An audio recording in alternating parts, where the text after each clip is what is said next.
let's derive an expression for heat energy developed whenever current flows through a conductor. So first of all, we need to know the expression for potential difference when charges are moving through the conductor. So we know that the potential difference V equal to W by Q. You have already learned this expression in the beginning of this chapter, electricity, where W is the work done and Q is the charge. So the potential difference V equal to W by Q. Then what is W here? W equal to Q into V. That is our next step, W equal to Q into V.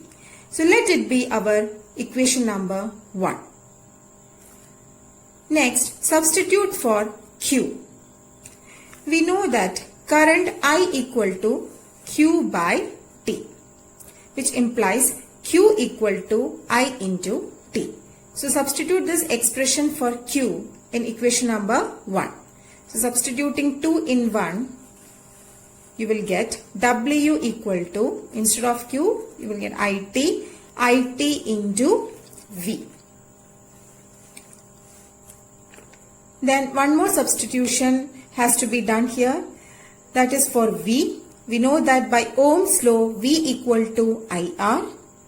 So when you substitute V equal to IR in this equation, you will get IT into IR. I into I square, R into T. So you will get work done W equal to R I square R T. And this work done is the work done by electrical energy to overcome the resistance.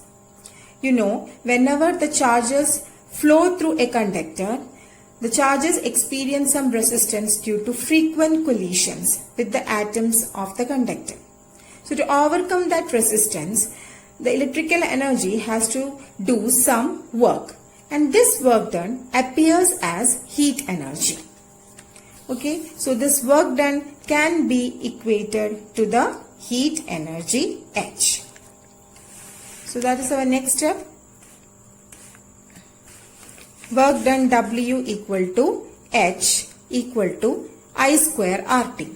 This relationship, which quantifies the heat energy generated whenever current flows through an electric circuit or whenever current flows through a conductor, was derived by a scientist named James Prescott Joule. Hence, this relation is known as Joule's law. So this is the expression for Joule's law. How will you state Joule's law? Joule's law states that the heat energy generated when current flows through a conductor is directly proportional to square of current flowing through the conductor, resistance of the conductor, and time for which the current flows through the conductor.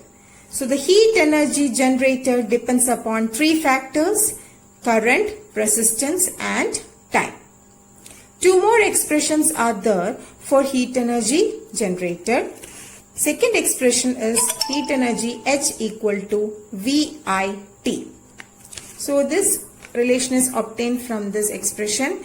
We know that W equal to VIT, and this W itself is the heat energy. So we can also write W equal to H equal to VIT. So that is our second expression. And here in this equation, if you substitute I equal to V by R, I equal to V by R is obtained by Ohm's law. If you substitute I equal to V by R, you will get H equal to V square by R into T. So these are the 3 different expressions for heat energy developed in an electric circuit or in a conductor when current flows through the conductor. Next, let's derive an expression for electric power. You have already learned a general expression for power in your class 9 physics. Do you remember that expression? Yes. Power P equal to work divided by time, W by T. But in the case of electricity, power is electric power and energy is electrical energy.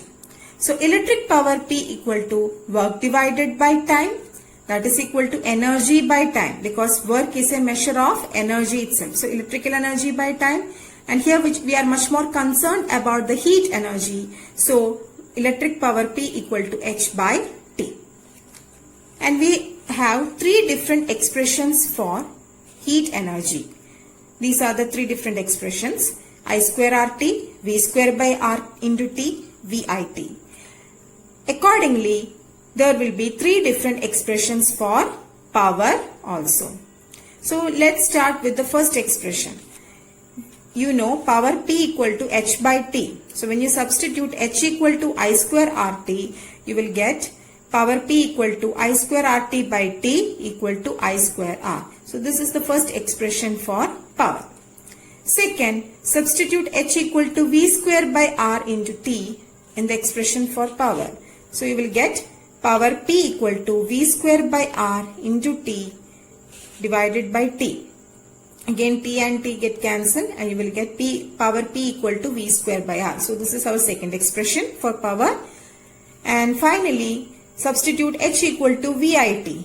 So you will get P equal to VIT divided by T, that is equal to VI. So these are the three different expressions for electric power.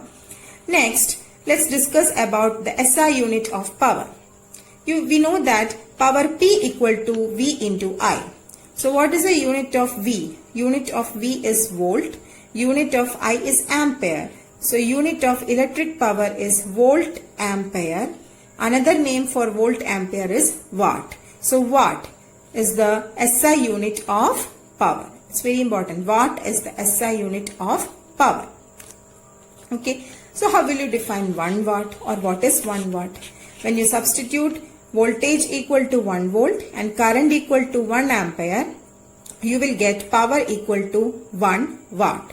So 1 watt is equal to 1 volt into 1 ampere. Okay.